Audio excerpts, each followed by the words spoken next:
friends, welcome to classic samayal. மறக்காம நம்ம சேனலுக்கு subscribe பண்ணிக்கோங்க, bell icon-ஐ press பண்ணிக்கோங்க. இன்னைக்கு நாம பார்க்க போற ரெசிபி பாத்தீங்கன்னா முள்ளங்கி சப்பாத்தி. இது குட்டீஸ்ல இருந்து பெரியவங்க வரைக்கும் எல்லாரும் சூப்பரா சாப்பிடலாம். இது நீங்க நினைக்கிற மாதிரி மேத்தியோ இல்ல முள்ளங்கி பரோட்டாவா கிடையாது. இது நார்மல் சப்பாத்தி தான். இத கண்டிப்பா வீட்ல செய்யுங்க. இப்போ இதுக்கு தேவையான பொருட்களை நாம பார்க்கலாம்.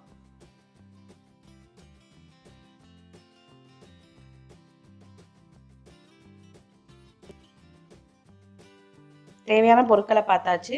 இப்போ நான் 2 மீடியம் சைஸ் முள்ளங்கியை இந்த மாதிரி சின்ன சின்னதாக துருவி எடுத்து வச்சிருக்கேன். இது ஒரு 100 கிராம் இருக்கும்.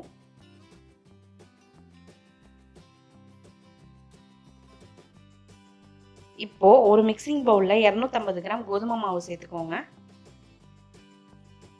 அதோட நாம துருவி வச்சிருக்க முள்ளங்கி சேர்த்துக்கோங்க. இதோட வாசனைக்காக நான் கொஞ்சம் கொத்தமல்லி சின்ன சின்னதாக நறுக்கி வச்சிருக்கேன், அதுவும் சேர்த்துக்கிறேன்.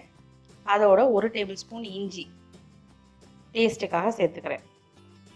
இப்போ இதுக்கு தேவையான அளவு உப்பு, காரத்துக்கு ஏற்ற மாதிரி கொஞ்சம் மிளகாத்தூள் போட்டு நல்லா பிசைஞ்சு கலந்து விட்டுக்கோங்க. முதல்ல முள்ளங்கியோட ஈரப்பதத்தை வச்சே பிசைங்க. இன்கேஸ் உங்களுக்கு தண்ணி அதில் உள்ள தண்ணி பத்தலைங்கிறப்ப மட்டும் கொஞ்சமாக சேர்த்துக்கோங்க, ரொம்ப தண்ணி சேர்த்துறாதீங்க. இதை நல்லா பிசைஞ்சு எடுத்துக்கோங்க. இப்போ கையில் ஓட்டாமல் இருக்கணுங்கிறதுக்காக கொஞ்சமாக நான் எண்ணெய் விட்டுக்கிறேன். திருப்பி நல்லா அழுத்தி பிசைஞ்சுக்கோங்க. எந்த அளவுக்கு பிசைகிறீங்களோ அந்த அளவுக்கு சப்பாத்தி சாஃப்டாக இருக்கும். இதில் வந்து முள்ளங்கி வாசம் சுத்தமாக வராது. ஸோ குழந்தைங்களுக்கு நீங்கள் இதில் முள்ளங்கி சேர்த்துருக்கீங்கிறதே தெரியாது. ஸோ பாருங்கள், நான் நல்லா பிசைஞ்சு எடுத்துட்டேன். இப்போது இதை ஒரு அரை மணி நேரத்துக்கு அப்படியே வச்சுருங்க.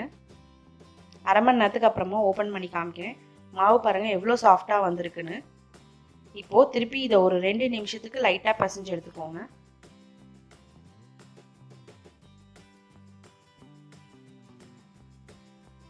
இப்போது இதில் ஒரு சின்ன போர்ஷன், அதாவது சின்ன சின்ன உருண்டைகளாக எடுத்து நம்ம நார்மல் சப்பாத்தி தேய்க்கிற மாதிரி தேய்க்க போகிறேன். இதுக்கு கொஞ்சம் மாவு அதிகமாக போட்டு தேய்க்கிற மாதிரி இருக்கும். ஏன்னா முள்ளங்கியும் கொத்தமல்லியும் நீங்கள் சேர்த்துருக்கிறதுனால லேசாக சில சமயம் ஒட்டி வர வாய்ப்பு இருக்குது. அதனால் கொஞ்சம் மாவு அதிகமாக போட்டு தேய்ங்க, வேறு ஒன்றும் வேண்டியதில்லை. ரொம்ப வேகமாக தேய்க்காதீங்க, கொஞ்சம் மெதுவாக தேய்ங்க. அதே மாதிரி எவ்வளோ மெல்லிசாக வேணாலும் நீங்கள் தேய்ச்சிக்கலாம், இதை ஒன்றும் ஆகாது.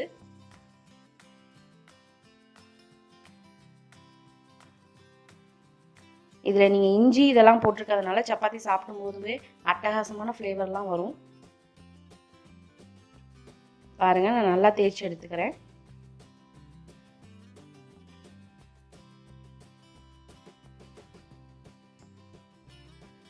இப்போ இதை நான் சூடான கல்லில் போட போகிறேன்.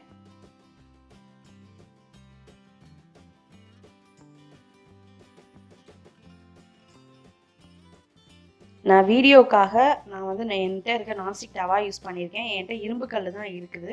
இண்டக்ஷன் இருக்கிறதுனால என்னால் இரும்பு கல் வச்சு செய்ய முடியாது. நீங்கள் அதை தப்பாக எடுத்துக்காதீங்க. ஸோ உங்கள் வீட்டில் நீங்கள் நார்மல் டவா எது இருக்கோ அதில் போட்டுக்கோங்க. இப்போ ஒரு சைடு வெந்ததுக்கு அப்புறமா திருப்பி போட்டு இன்னொரு சைடு நான் நெய் அல்லது ஆயில் அப்ளை பண்ணிக்கலாம்.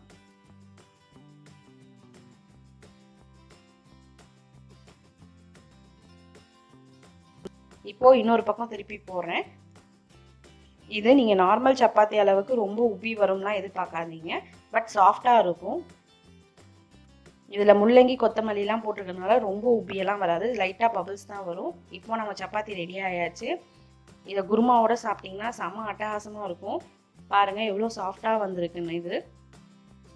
ஸோ இதை கண்டிப்பாக நீங்கள் வீட்டில் செஞ்சு பாருங்கள். செஞ்சு பார்த்துட்டு எப்படி இருக்குன்னு கமெண்ட் பண்ணுங்கள். மறக்காமல் நம்ம சேனலுக்கு சப்ஸ்கிரைப் பண்ணுங்கள்.